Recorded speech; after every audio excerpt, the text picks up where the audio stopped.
본 문서는 2010년 당시 땡땡시에 위치하고 있던 삼도공원이라는 이름의 시민공원을 관리하던 관리소에서 당직을 서던 야간 근무자들에게 배부한 근무수칙 책자이며, 해당 공원은 야간에 산책을 하던 시민들의 실종이나 산책을 하던 애완견들의 변사 사건, 야간에 공원에서 시간을 보내던 가출 청소년들의 실종 및 사망 사건으로 악명이 높았습니다. 본 공원은 2021년도쯤에 폐장, 지금은 재개발 산업단지에 포함되어 재개발 중.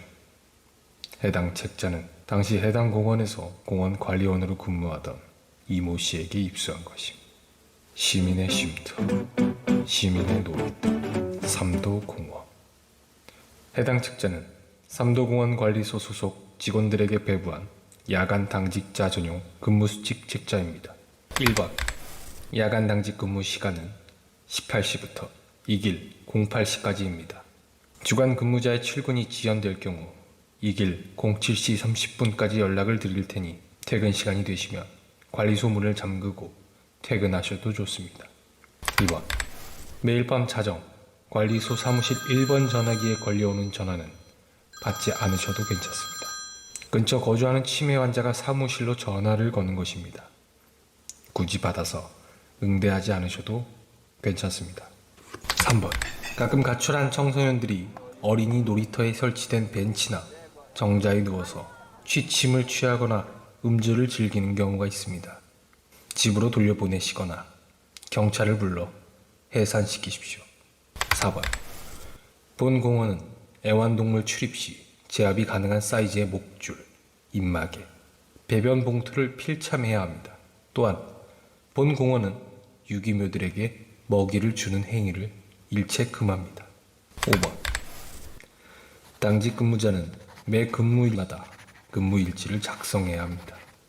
6번, 당직 근무자는 당직 근무 중 3시간에 한 번씩 공원 내부 부지를 순찰하는 것이 주 업무 중 하나입니다. 다만 때에 따라서 안개가 짙게 끼는 밤에 순찰을 나가야 할 텐데, 그때는 근무 시간 통틀어 단 한 번의 순찰만 이행해도 충분합니다. 순찰 코스는 다음과 같습니다. 관리소 정문, 어린이 놀이터, 산책길, 공중 화장실, 배드민턴장, 농구장, 2번 산책길, 연못, 산책길, 어린이 놀이터, 관리소 후문. 7번, 순찰 시 챙겨야 할 비품으로는 손전등과 경광봉이 있습니다. 다만 안개가 짙게 끼는 밤에는 당직 근무 일지 앞 표지에 부적이 적혀 있을 겁니다. 그 부적을 가지고 순찰을 나가십시오. 목이 마를 수 있으니 관리소에서 꼭 생수를 챙겨가시길 바랍니다. 안개의 밤에서 당신이 먹거나 마실 수 있는 건 없습니다. 순찰 시작 전에 출발 시간을 제대로 기록해 주세요. 관리소 사무실에 디지털 벽시계가 비치되어 있습니다. 8번, 안개의 밤이 찾아온 공원은 지금까지 당신이 근무한 공원이 아닙니다. 순찰에 만전을 기하십시오. 이런 밤에도 당신이 순찰을 나가야 하는 이유는 단순히 공원의 안전이 아니라 당신이 저쪽의 사람이 아니라 이쪽의 사람이라는 것을 증명하기 위한 행위입니다. 9번, 안개에 아무것도 보이지 않아도 괜찮습니다. 순찰 코스에서 이탈하지 않는다면 안전하게 이쪽으로 돌아올 수 있을 것입니다. 그렇게 설계되어 있는 공원입니다. 다만 순찰 코스를 이탈한다면 그 안전은 장담할 수 없습니다. 10번, 안개의 밤을 순찰할 때 어린이 놀이터에 아직도 술판을 벌이는 비행 청소년들이나 자고 있는 청소년들이 보인다면 무시하십시오.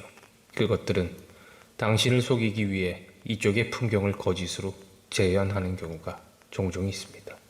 만에 하나 그 안개 안에 진짜로 정말 사람이 있다 하더라도 이미 구하기엔 늦었습니다. 11번, 안개의 밤을 순찰할 때 마주치는 인물, 형체, 괴이체, 그 어떠한 것을 마주치더라도 그들과는 대화를 삼가하는 것이 원칙입니다. 그 어떤 것과도 섣불리 대화를 나누거나 교류하지 마십시오. 당신이 그것들을 인식하는 순간 그것들 또한 당신을 인식할 수 있다는 걸 명심하십시오. 당신이 그것들에게 관심을 가지는 순간 그것들 또한 당신에게 관심을 가질 것이며, 당신이 그것들을 만지려는 순간 그것들도 당신을 만질 수 있습니다. 그것은 근무자 개인에게는 절대 바람직한 상황이 아닙니다. 12번, 산책길 초입에서 빨간 두건을 뒤집어 쓰고 있는 노파는 당신이 노파에게 관심을 가지지 않더라도 당신에게 팥죽이나 수수팥 떡 따위를 권할 것입니다. 정중하게 사양하고 절대 드시지 마십시오. 안개의 밤 안에서는 당신이 먹을 수 있는 음식은 관리소에서 챙겨온 생수밖에 없습니다. 13번. 산책길 중간에 마주치는 국방색 야상을 뒤집어 쓰고 있는 남성을 보고 계신다면 역시 지나치십시오. 남성은 몹시 바쁜 사람이며 자신의 일이 방해받는 것을 극도로 싫어할 것입니다. 14번. 농구장에서 들려오는 함성 소리와 노랫소리, 그리고 취객이 내는 듯한 주정 소리를 주의하십시오. 그것들은 매우 장난기가 심하며 당신이 관심을 가지지 않더라도 당신을 인지할 수 있는 존재들입니다. 그 장난들 모두 당신을 해칠 의도는 없지만 당신을 괴롭게 하기에는 충분할 것입니다. 만약 당신을 붙잡고 늘어지며 당신을 보내지 않으려고 할 때는 이제 곧 해가 뜹니다 라고 말해주십시오. 그러면 그것들은 당신을 놓아줄 것입니다. 15번. 연못은 안개의 밤에서 특히 조심해야 하는 구역입니다. 낮과 평상시에는 없던 연못을 가로지를 수 있는 아치형 다리가 생겼을 텐데 절대 건너지 마십시오. 다시는 돌아올 수 없습니다. 연못은 이쪽과 저쪽을 나누는 경계선입니다. 그 어떠한 목적으로도 연못을 건너는 건 허락되지 않습니다. 다시 한번 말하지만 그렇게 설계되어 있는 공원입니다. 15-1. 연못에 다리가 생기는 대신 연못에 쪽배와 함께 사공이 떠 있다면 무시하고 지나치십시오. 사공의 배를 타거나 사공과 대화하는 것 또한 허락되지 않습니다. 9번 사항을 명심하십시오. 순찰 코스를 이탈하는 순간 당신의 안전은 보장할 수 없습니다. 15-2. 연못에 다리도 없고 쪽배와 사공도 없을 때가 있을 것입니다. 그 즉시 연못에서 멀어지십시오. 그대로 뒤를 돌아 왔던 길을 그대로 밟아 다시 관리소 정문으로 향하시면 됩니다. 이런 상황일 경우 연못 뒤의 순찰 코스는 더 이상 안전하지도 않으며 당신을 보호해 줄 수도 없습니다. 16번. 관리소로 돌아오셨다면 수고하셨습니다. 문을 잠그고 숙직실로 들어가 잠을 청해도 좋습니다. 어차피 먹통일 테지만 텔레비전이나 라디오를 이용해도 좋습니다. 다만 근무일지는 모두 꼼꼼히 적어주십시오. 제일 중요한 건 순찰 시작 시간과 도착 시간입니다. 7번 항목에서 말했던 것처럼 관리소 사무실에 디지털 벽시계가 비치되어 있습니다. 17번. 근무일지 밑에 자신의 계좌번호를 입력하여 주십시오. 안개의 밤은 특별 근무 수당이 따로 주어집니다. 최대 12시간 안에 특별 근무 수당이 지급될 것입니다. 18번. 안개의 밤은 일주일에 한 번일 수도 있고 한 달에 한 번일 수도 있는 그 주기가 매우 불규칙합니다. 갑작스러운 안개의 밤에 당황하지 말고 근무 수칙을 성실히 준수하여 주시면 안전할 것이라는 것을 본 관리소는 보장합니다. 다시 한번 말씀드립니다. 설계된 공원이고 설계된 순찰 코스입니다. 근무 수칙은 이것으로 끊겨 있다. 근무 수칙을 매각한 이모 씨와의 대화 녹음본을 준비했다. 이모 씨가 대화를 원치 않아서 인터뷰는 최대한 짧게 마련되었다. 우선 삼도공원에 근무했을 때 당시 소감을 말씀해 주시죠. 그렇게 나쁜 일자리는 아니었습니다. 주말에도 종종 근무할 때도 있었지만 어쨌거나 주 5일은 꾸준히 지켜줬고 월급도 밀리지 않고 꼬박꼬박 넣어줬고 배운 것도 없고 꾸준하게 성실하게 일하는 것밖에 모르는 저에게 제법 괜찮은 일자리였다는 건 분명한 사실이죠.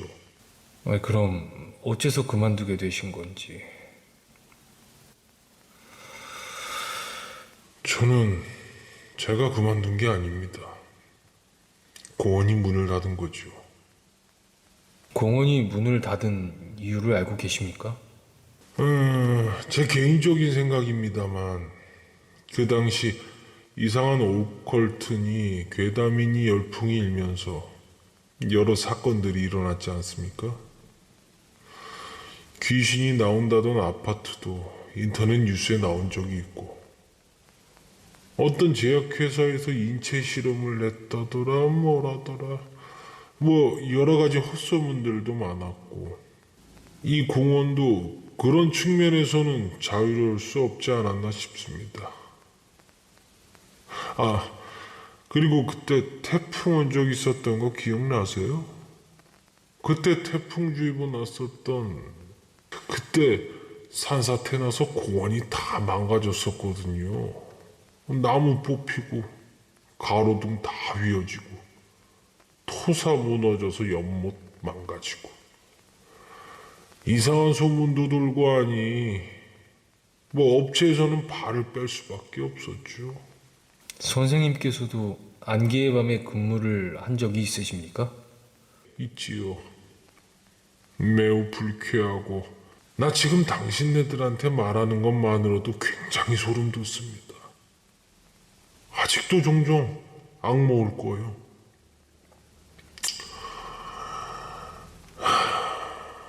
할머니가 수수팥떡을 먹고 가라고 그 앙상한 손으로 제 발목을 붙잡던 그 기억이 종종 생각나죠. 나 이 책자 파는 이유도 나 이사 가려고 집 정리하다 나온 건데 계속 악몽을 꾸니까 팔아버리고 잊으려고 하는 거예요. 그런데도 그 자리에 계속 근무하신 이유가 뭡니까? 뭐 거기서 보는 그것들보다 더 무서운 건 당장 내일 애들 엄마한테 보내야 하는 양육비인 거죠. 흔한 이유입니다. 일하다 보면 다 둔감해지죠. 거기 보면 알겠지만 제일 많이 말하는 게 수칙대로 하면 절대 안전하다는 거고 그건 맞는 말이었습니다. 그대로만 근무하면 건당 80만 원 가까이 수당을 턱턱 꽂히는데 누가 마다하겠습니까? 에휴, 저 말고 근무하던 사람들 다 그랬습니다. 누구는 이혼해서 돈 붙여야 하는 사람, 누구는 자식 새끼 희귀병 걸려서 치료비로 허리 휘는 사람, 누구는 소년 가장이었고, 누구는 기러기 아빠, 다 사연 없는 사람 없었습니다. 마지막으로 한 가지 특별히 생각나는 점 말씀해 주실 수 있으시겠습니까? 특별히 생각나는 점, 그 사람들, 그 문 닫을 때 다 낡아빠진 근무일지도 꼼꼼하게 다 챙겼던 거? 아니, 뭐 그런 건 다 말이 문서지. 이미 다 전산화 해놨을 것 같거든요. 이미 그거 쓰레기예요. 그 일지들이나 종이 뭉치들 다 쓰레기라고. 이미 전자화돼서 저장 끝났으니 종이 문서들은 파쇄하거나 소각하는 경우가 다반수인데 그걸 전부 다 챙겨놓더라고요. 그리고 굳이 하나 더 꼽으라면 아이고 지금 와서 생각해보면 무섭다라는 느낌보다 불쾌하다라는 느낌이 강했던 것 같아요. 너무 수칙이 지나치게 자세해서 그런가? 이대로 움직일 수밖에 없는 내 의사와 상관없이 정해진 길만을 반드시 걸어가야 하는 그런 느낌이 들어서가 아닐까 싶긴 하네요. 왜? 그런 거 있잖아요. 꼭두각시나 실험실의 쥐가 된 기분? 에휴, 아무튼 다시 생각하기에는 싫은 기억입니다. 녹음 파일 종료. 해당 공원을 관리하던 위탁업체 주식회사 3도는 2023년 현재 폐업한 것으로 추정. 해당 지자체에 문의해봤으나 별다른 소득은 없었다. 이모 씨는 추가적인 질문에 이제 더 이상의 연락은 삼가해 주셨으면 한다고 정중히 거절하고 있다.